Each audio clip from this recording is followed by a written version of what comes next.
ଅହଙ୍କାର କାହିଁକି କରିବି? ଆଜି ମାଟି ଉପରେ ଅଛି ତ କାଲି ମାଟି ତଳେ ଥିବି।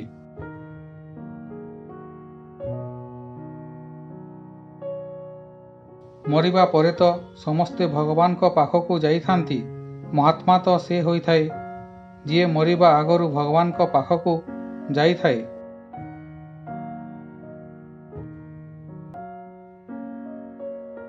ଜୀବନରେ ଭଲ ଲୋକଙ୍କୁ ଖୋଜନ୍ତୁ ନାହିଁ, ନିଜେ ଭଲ ହୋଇଯାଆନ୍ତୁ। କାହିଁକି ନା ଆପଣଙ୍କ ସହିତ ସାକ୍ଷାତ କରି ଆଉ କାହାର ଖୋଜିବା ବନ୍ଦ ହୋଇଯିବ।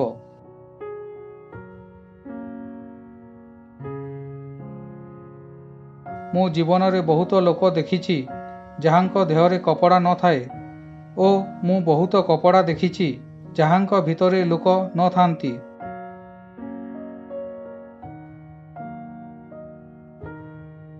ଧନର ଭୋକ ଏମିତି ଲାଗିଲା ଯେ କାମ କରିବା ପାଇଁ ବାହାରକୁ ଗଲି ଓ ଯେତେବେଳେ ଧନ ମିଳିଗଲା ହାତରୁ ସମ୍ପର୍କ ଚାଲିଗଲା।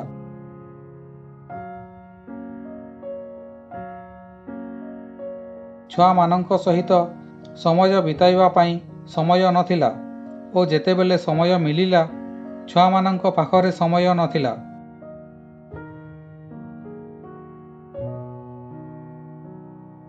ସେମାନଙ୍କୁ କେବେ ଧନ୍ୟବାଦ କହିବାରେ ପଛାଇବ ନାହିଁ ଯେଉଁମାନେ ଆଜିର ଦିନରେ ମଧ୍ୟ ଆପଣଙ୍କୁ ତାଙ୍କ ସମୟ ଦେଇଥାନ୍ତି।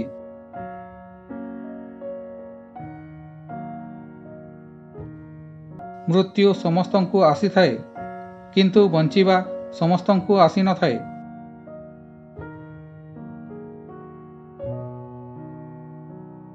ସେହି ଲୋକମାନଙ୍କ ଠାରୁ ସାବଧାନ ଥିବ ଯେଉଁ ଲୋକମାନଙ୍କ କଥାରେ ମିଠା ଓ ମନରେ ବିଷ ଥାଏ।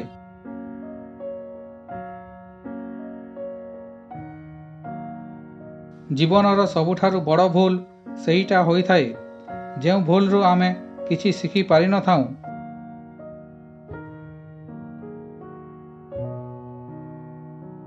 ଗରିବ ଲୋକଟିକୁ ବହୁତ ଦୂରକୁ ଚାଲିବାକୁ ପଡ଼ିଥାଏ ଖାଇବା ପାଇଁ, କିନ୍ତୁ ଧନୀ ଲୋକଟିକୁ ଦୂରକୁ ଚାଲିବାକୁ ପଡ଼ିଥାଏ ସେହି ଖାଦ୍ୟକୁ ହଜମ କରିବା ପାଇଁ।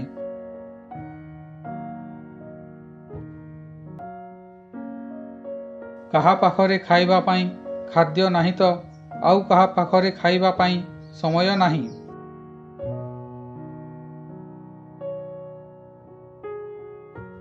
କିଏ ଅସହାୟ ଅଟେ ସେଥିପାଇଁ ରୋଗରେ ପଡ଼ିଛି ଓ କିଏ ରୋଗରେ ପଡ଼ିଛି ସେଥିପାଇଁ ଅସହାୟ ଅଟେ।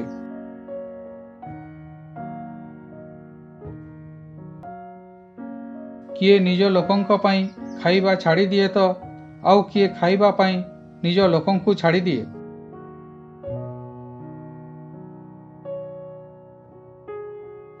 ବିପଦ ଯଦି ଆସୁଛି ଡରିକି କ'ଣ ହେବ? ବଞ୍ଚିବାର ବାଟ ଖୋଜ, ଏପରି ମରିଲେ କ'ଣ ହେବ?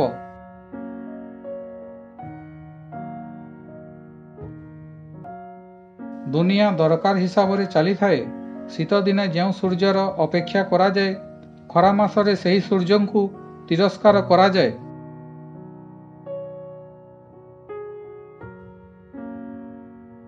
ପାଣିରେ ପଡ଼ିକି କାହାର ଜୀବନ ଯାଇନଥାଏ, ଜୀବନ ସେତେବେଳେ ଯାଇଥାଏ ଯେତେବେଳେ ପହଁରା ଆସିନଥାଏ।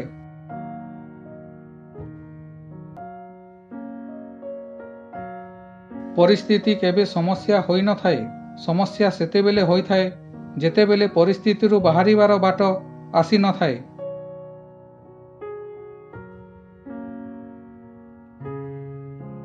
ଯେତେବେଳେ ଆପଣ ଜୀବନରେ ସଫଳ ହୋଇଥାନ୍ତି ଆପଣଙ୍କ ସମ୍ପର୍କୀୟ ଆପଣଙ୍କୁ ଜାଣିଥାନ୍ତି ଓ ଯେତେବେଳେ ଆପଣ ବିଫଳ ହୋଇଥାନ୍ତି ଆପଣଙ୍କ ସମ୍ପର୍କୀୟ କିଏ ତାହା ଆପଣ ଜାଣିଥାନ୍ତି।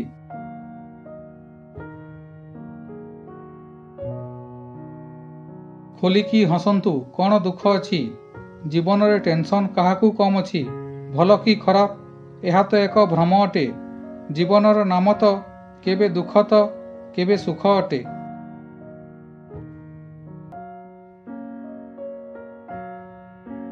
ଆମେ ବି ସେଇଠାରେ ଥାଉଁ, ସମ୍ପର୍କ ମଧ୍ୟ ସେଇଠାରେ ଥାଏ ଓ ରାସ୍ତା ମଧ୍ୟ ସେଇଠାରେ ଥାଏ, କିନ୍ତୁ ବଦଳି ଥାଏ ତ ସମୟ ଓ ଆମ ଚିନ୍ତାଧାରା।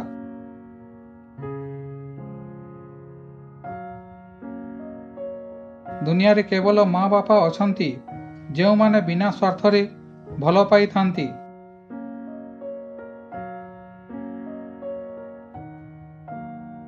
ଯେଉଁ ଲୋକ ହାତରେ କାମ କରିଥାଏ ସେ ମଜୁରିଆ ଅଟେ। ଯିଏ ହାତ ଓ ବୁଦ୍ଧିରେ କାମ କରେ ସେ କାରିଗର ଅଟେ। ଯିଏ ହାତ ବୁଦ୍ଧି ଓ ମନରୁ କାମ କରେ ସେ କଳାକାର ଅଟେ।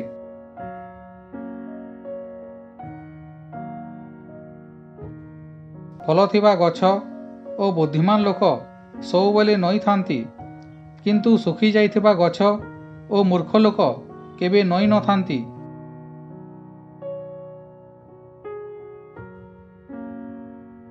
କିଛି ଲୋକ ଭାଗ୍ୟ ପରି ହୋଇଥାନ୍ତି ଯେଉଁମାନେ କି ଆଶୀର୍ବାଦରୁ ମିଳିଥାନ୍ତି ଓ କିଛି ଲୋକ ଆଶୀର୍ବାଦ ପରି ହୋଇଥାନ୍ତି ଯେଉଁମାନେ ଭାଗ୍ୟ ବଦଳେଇ ଦେଇଥାନ୍ତି।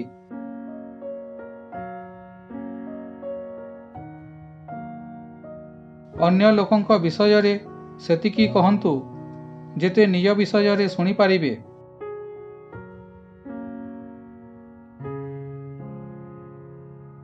ଭଲ ସାଙ୍ଗ, ଭଲ ସମ୍ପର୍କୀୟ ଓ ଭଲ ବିଚାର ଯାହା ପାଖରେ ଥାଏ ତାହାକୁ ଦୁନିଆର କୌଣସି ଶକ୍ତି ହରାଇ ପାରିନଥାଏ।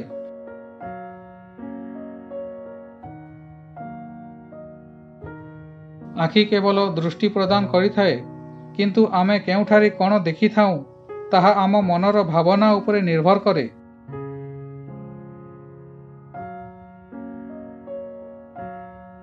ଏହା ଜରୁରୀ ନୁହେଁ କି ପ୍ରତ୍ୟେକ ଲୋକ ଆମ ସହିତ ସାକ୍ଷାତ ହୋଇ ଖୁସି ହେବେ, କିନ୍ତୁ ଏତିକି ଚେଷ୍ଟା କରନ୍ତୁ କେହି ହେଲେ ଆମ ସହିତ ସାକ୍ଷାତ ହୋଇ ଦୁଃଖିତ ନ ହେବେ।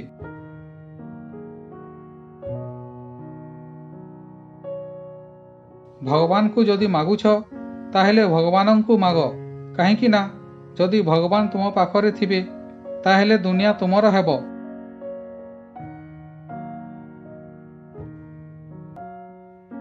ସେହି ଲୋକମାନେ କେବେ ଏକା ହୋଇନଥାନ୍ତି ଯେଉଁମାନଙ୍କ ପାଖରେ ସୁନ୍ଦର ଚିନ୍ତାଧାରା ଥାଏ।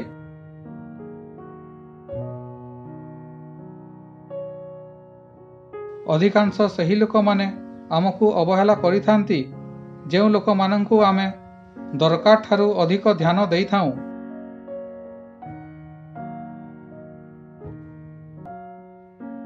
ମା ବାପାଙ୍କ ସହିତ ଆପଣଙ୍କ ବ୍ୟବହାର ସେହି କାହାଣୀ ଅଟେ ଯାହା ଆପଣ ଲେଖିଥାନ୍ତି ଓ ଆପଣଙ୍କ ପୁଅ ଝିଅ ପଢ଼ିକି ଆପଣଙ୍କୁ ଶୁଣାଇଥାନ୍ତି।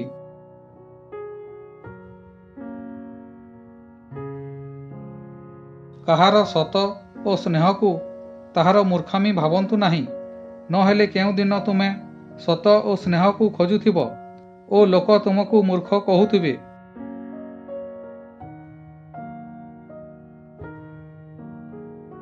ଜୀବନ ମୋବାଇଲ ନୁହେଁ କି ମନପସନ୍ଦ ଗୀତ ବାଜିବ, ଜୀବନ ତ ରେଡ଼ିଓ ପରି ଅଟେ, କେବେ କେଉଁ ଗୀତ ବାଜିବ ଜଣା ପଡ଼ିନଥାଏ।